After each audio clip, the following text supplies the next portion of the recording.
TB एक बीमारी है जो बहुत सालों से है। मतलब अगर हम बात करेंगे पुराने एंशियंट जो ममीज़ थी मिस्र में, उन ममीज़ में भी टीबी के बैक्टीरिया के कुछ स्टिग्मा नहीं रखना चाहिए। बिकॉज ये है कि अगर उसने दवाइयाँ अपनी चालू कर ली हैं तो वो ठीक हो रही हैं, फिर वो उससे फैलने का भी उतना खतरा नहीं रहता। ट्यूबरक्लोसिस एक ऐसी बीमारी है जो कि एक आम खांसी से लेकर आपकी जान भी ले सकती है। नमस्कार, ग्वालियर ब्रेकिंग में आपका स्वागत है। मेरा नाम है ऋषभ चौहान। आज 24 मार्च है, यानी कि आज वर्ल्ड ट्यूबरक्लोसिस डे है। और ट्यूबरक्लोसिस एक ऐसी बीमारी है जो कि कहीं ना कहीं अधिकतर लोग नज़रअंदाज करते हैं और काफ़ी आम बीमारी मांगते हैं। और जब नज़रअंदाज करते हैं तो कहीं ना कहीं जो और भी ज़्यादा खतरा है वो उनकी ज़िंदगी में बढ़ जाता है और डेथ तक जो बात है वो भी पहुंच जाती है।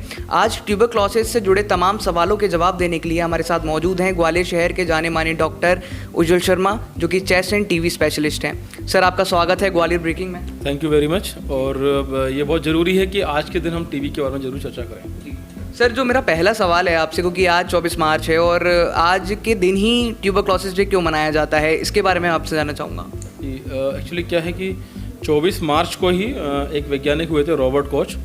तो उन्होंने डिस्कवरी की थी इस बैक्टीरिया की, जो माइकोबैक्टीरियम ट्यूबरक्लोसिस जो बीमारी होती है। तो उसको जिस बैक्टीरिया के द्वारा जो बीमारी होती है उसकी आज डिस्कवरी हुई थी, खोज हुई थी।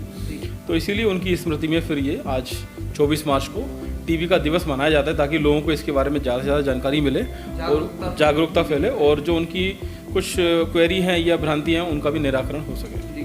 सर, इसी के साथ मैं आपसे ये भी पूछना चाहता हूँ, टीबी के डे के बारे में आपने बता दिया, बाकी टीबी होती क्या है? अधिकतर ऐसे कुछ लोग हैं जिनके मन में अधिक जो भ्रांतियाँ अलग तरह की वो फैली हुई हैं, उन्हें भी नहीं पता है टीबी अक्सर होता क्या है। तो आप बताएं हमारे दर्शकों को टीबी की असली परिभाषा क्या है। देखिए, टीबी एक बीमारी है जो बहुत सालों से है। मतलब अगर हम बात करेंगे पुराने एंशियंट जो ममीज़ थी मिस्र में, उन ममीज़ में भी टीबी के बैक्टीरिया के कुछ पॉइंट लक्षण हो जाए, जो उसके जो एविडेंस थे वो पाए गए। प्राचीन समय से ये बीमारी बनी हुई है। तो ये एक खतरनाक बीमारी भी है और ये हवा से फैलती है। संक्रमित व्यक्ति अगर है टीबी का तो उसके द्वारा हवा से फैलती है। और ये जो बीमारी है मुख्यतः लंग्स में या चेस्ट में अफेक्ट करती है, बट ये शरीर के किसी भी ऑर्गन को अफेक्ट कर सकती है। दिमाग की टीबी हो सकती है, आँखों की टीबी होती है, हृदय की टीबी होती है, किडनी की टीबी होती है, हड्डियों की टीबी होती है, जॉइंट्स की टीबी होती है। तो लगभग शरीर के सभी हिस्से में टीबी का जो बैक्टीरिया है बीमारी पैदा कर सकता है। तो इसलिए ये काफ़ी गंभीर और चिंता का विषय रहता है, ताकि इसका जो बीमारी उसका पता कर सकें जल्दी से और उसका ट्रीटमेंट जल्दी से चालू कर सकें। सर, आपने बात करी कि काफ़ी पुरानी ये बीमारी है। अगर बात करें बीमारी के तोड़ की, तो अगर पुराने ज़माने की बात करें तो कहीं ना कहीं ट्यूबरक्लोसिस काफ़ी बड़ी बीमारी थी, पर अब क्योंकि हम काफ़ी आगे आ चुके हैं और सभी जगहों में हमने सभी क्षेत्रों में तरक्की भी कर ली है, तो फिलहाल अभी कितना इलाज जो है अच्छे से हो पाता है, और एक इंसान को अगर टीबी होती है तो कितनी जल्दी जो है रिकवर कर लेता है?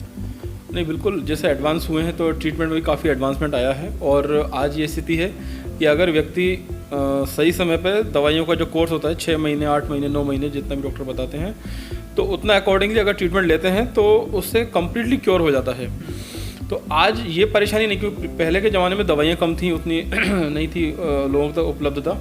तो अब दवाइयाँ की भी उपलब्धता है और सही समय पर सही दवाइयाँ लेने से पूरी तरह से इसका निराकरण किया जाता है। गवर्नमेंट में भी इसकी दवाइयाँ उपलब्ध होती हैं, तो वहाँ से भी ले सकते हैं। सर, की शुरुआत कैसे होती है? मतलब बेसिक्स जो सिम्टम्स हैं टीबी के वो क्या हो सकते हैं? अगर किसी इंसान को होते हैं तो वो क्या लक्षण देखकर ये समझ सकता है कि उसे टीबी की बीमारी है? जी नहीं, बहुत इम्पॉर्टेंट है, बिकॉज टीबी बहुत कॉमन होती है, तो उसके लक्षणों को ध्यान से समझना बहुत ज़रूरी है। और अगर किसी भी व्यक्ति में ये लक्षण है तो आपको तुरंत उसकी चेक कराना चाहिए। सबसे इम्पॉर्टेंट 3 हफ्ते से ज़्यादा की खांसी, वो खांसी सूखी भी हो सकती है, उसमें कफ भी आ सकता है, बट 3 हफ्ते से ज़्यादा की खांसी है तो ज़रूर चिंता का विषय है। साथ में वज़न कम होना, भूख कम लगना, खांसी लगातार बनी रहना, सांस लेने में तकलीफ, बुखार आना, और इसका बुखार भी बड़ा कैरेक्टरिस्टिक होता है, इवनिंग में ही आता है ज़्यादातर। मतलब इवनिंग में ज़्यादातर इसका बुखार जो है शाम के टाइम पे चढ़ना चालू होता है। ऐसा क्यों होता है? ये एक्चुअली बैक्टीरिया की जो फिजियोलॉजिकल जो साइकिल है उसकी वजह से ऐसा होता है। बट ऐसा नहीं है कि मतलब सिर्फ शाम को ही बुखार आएगा, बाकी टाइम भी आता है। बट जनरली कॉमन जो देखा गया है वो इवनिंग राइज, उसको हम इवनिंग राइज कहते हैं। तो ये सारे सिम्टम्स हैं। और इसके साथ अगर किसी व्यक्ति का वजन कम हो रहा है, किसी का अगर 1 महीने में 2 महीने में 5 किलो या उससे ज़्यादा का वजन कम हो रहा है, तो डेफिनेटली उनको चेक कराना चाहिए।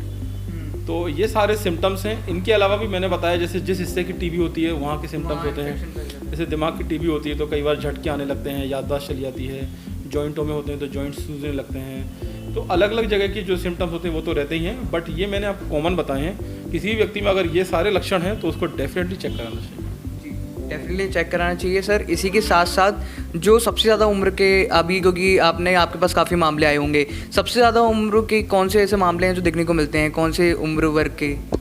देखिए क्या है, टीबी सभी एज ग्रुप में काफ़ी कॉमन है, बट जो देखते हैं हम लोग बच्चों में और जो मिडिल एज हैं उनमें काफ़ी ज़्यादा देखने को मिलते हैं। बट इसका एक बड़ा कारण एक ये भी होता है कि जो इम्यूनो कॉम्प्रोमाइज्ड हैं, जैसे जिनको डायबिटीज़ है, किडनी की बीमारी है या अन्य बीमारियों से ग्रसित हैं, तो उनमें कैंसर के जैसे रोगी होते हैं तो उनमें इम्यूनिटी काफ़ी वीक रहती है। तो ऐसे मरीजों में भी टीबी के रोग काफ़ी ज़्यादा होने की संभावना रहती है अगर उनका प्रॉपर तरीके से ध्यान नहीं रखा जाता है।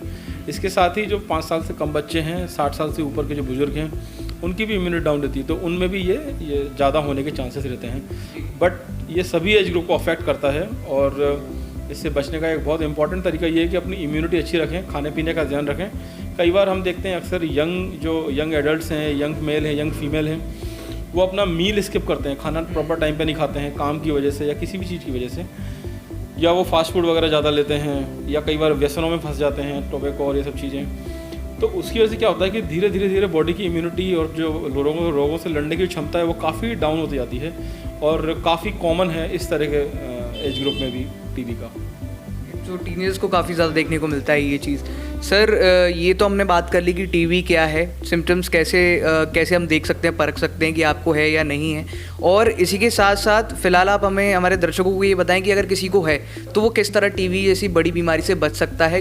तो एक्चुअली टीबी में जो prevention is always better than cure.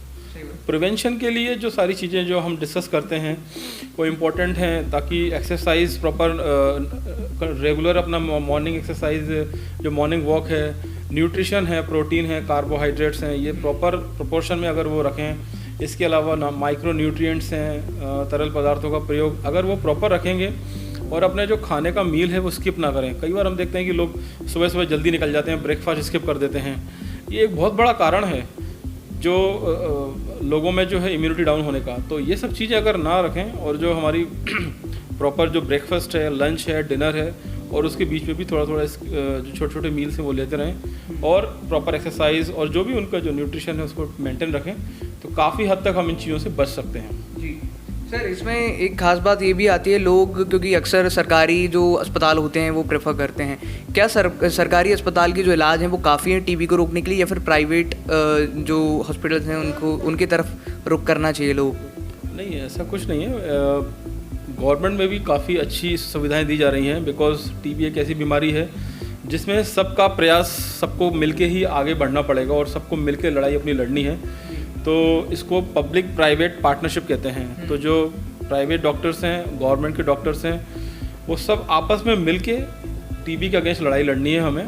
तो उसमें जो ट्रीटमेंट गवर्नमेंट में दिया जाता है वो बिल्कुल मुफ्त दिया जाता है और 6 महीने तक पूरे अंडर ऑब्जर्वेशन होता है और काफ़ी अच्छी जो दवाइयाँ उनकी अच्छी क्वालिटी रहती है, और वही दवाइयाँ प्राइवेट जो मार्केट है उसमें अवेलेबल होती हैं। लोग अपनी अपनी प्रेफरेंस से इलाज चलाते हैं, तो लोगों की अपनी अपनी प्रेफरेंस है, बट ट्रीटमेंट प्रॉपर लेना चाहिए। जहाँ से भी वो लें बट प्रॉपर ट्रीटमेंट लें, उसका प्रॉपर डॉक्टर की गाइडेंस लें। एक्सरे, जो बलगम की जांच है, बाकी खून की जांचें हैं, वो सब प्रॉपर नियमित रूप से टाइम पे लें। दवाइयाँ नियमित रूप से लें। इसमें क्या देखते हैं, कई बार लोग 1-2 महीने तो दवा ले लेते हैं, बट जैसे वो ठीक होने लगते हैं वो छोड़ देते हैं दवाइयाँ।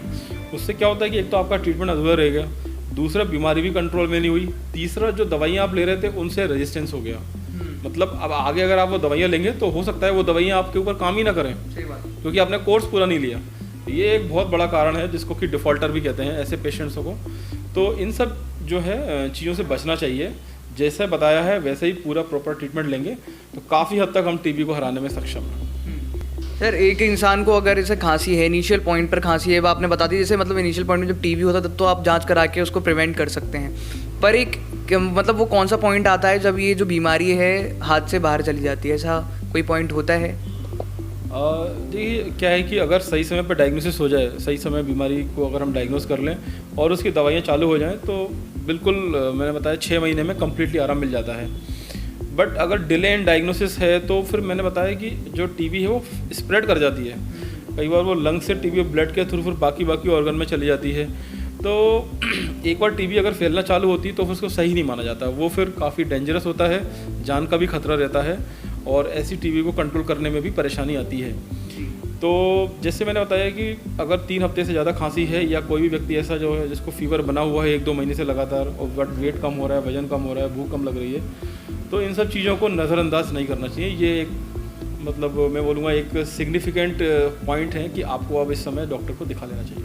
जी सर, बहुत बहुत शुक्रिया आपका वक्त देने के लिए, और आज जो आपने वर्ल्ड ट्यूबरक्लोसिस डे पर आप सभी दर्शकों के साथ जानकारी साझा करी है उसके लिए भी शुक्रिया। सर, जाते जाते हमारे दर्शकों को एक विशेष टिप देते हुए जाएं जिससे वो एक टीबी का अगर उन्हें कोई बीमारी है तो उससे अच्छे से उपचार ले पाएँ, प्रिवेंट कर पाएँ उसको। जी देखिए, संदेश तो यही है कि टीबी एक काफ़ी गंभीर बीमारी है और सभी को मिलकर इसके अगेंस्ट लड़ना है। अगर आपके परिवार में या समाज में किसी को इस तरह की बीमारी होती भी है तो सोशल स्टिग्मा नहीं रखना चाहिए, बिकॉज़ ये है कि अगर उसने दवाइयाँ अपनी चालू कर ली हैं तो वो ठीक हो रही हैं, फिर वो उससे फैलने का भी उतना खतरा नहीं रहता है। और सबको एनकरेज करना चाहिए कि वो डॉक्टर को जाके दिखाएं। अगर कहीं 3 या 3 हफ्ते से ज़्यादा खांसी है तो उसको प्रॉपर चेकअप कराएं और प्रिवेंशन के लिए ध्यान रखें कि सभी लोग अपनी न्यूट्रिशन का, हेल्थ का ध्यान रखें, जो खाने का समय उसी समय पर अपना खाना नियमित रूप से लें और एक सुव्यवस्थित दिनचर्या रखें ताकि जो अपॉर्चुनिस्टिक इन्फेक्शन है, या टीबी की बीमारी है या और भी बीमारियां, उनसे लड़ने में हमें आसानी रहेगी। इसके साथ साथ जो दुर्व्यसन होते हैं, स्मोकिंग है, टोबैको च्यूइंग है, इन चीज़ों से भी अपने आप को दूर रखें क्योंकि ये चीज़ें भी कहीं ना कहीं शरीर की इम्यूनिटी को असर करती हैं और लंग्स को भी काफ़ी प्रभावित करती हैं। तो इन सब सावधानियों को और इन सब बातों को अगर हम सीरियसली और काफ़ी पॉजिटिवली लेंगे तो मुझे विश्वास है कि सभी लोग धीरे धीरे हम इस टीबी की बीमारी को हराने में सफलता प्राप्त करेंगे। जी, तो यहाँ पर सर हमारे साथ मौजूद थे, और अगर आप ग्वालियर शहर में ही रहते हैं और अगर आपको ऐसी कोई बीमारी है और आप इस चीज़ से ग्रसित हैं टीबी से, तो आप सर से भी कंसल्ट लेकर जो बीमारी है उसको प्रिवेंट कर सकते हैं, उससे बच सकते हैं। फिलहाल आपका इस पूरी वीडियो के बारे में, इस पूरी खबर के बारे में क्या सोचना है, सर से बात कर आपको कैसा लगा, आप कमेंट बॉक्स में ज़रूर बताएं। क्या आपके सारे जवाबों के उत्तर आपको मिल गए हैं, ये भी हमें कमेंट बॉक्स में बताएं। और बाकी ताज़ा खबरों के लिए आप देखते रहें ग्वालियर ब्रेकिंग, सबसे पहले सबसे सटीक।